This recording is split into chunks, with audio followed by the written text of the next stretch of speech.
กินแบบเปล่าความหลายจะล้นออกมานอกนะ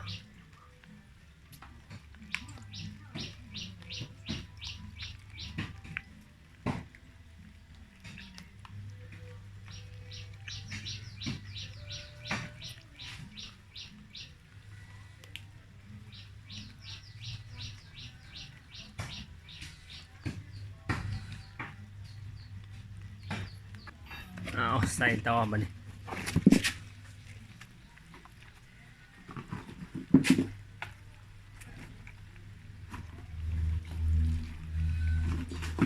กินเปลือกพร้าว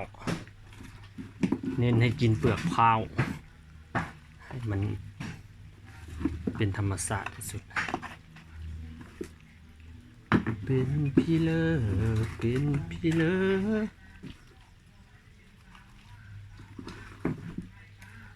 นี่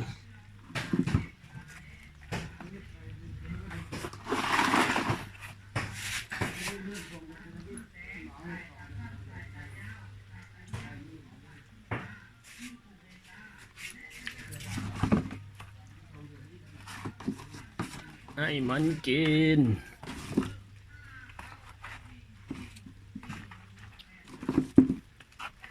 เสริมวิตามินเปลือกพร้าว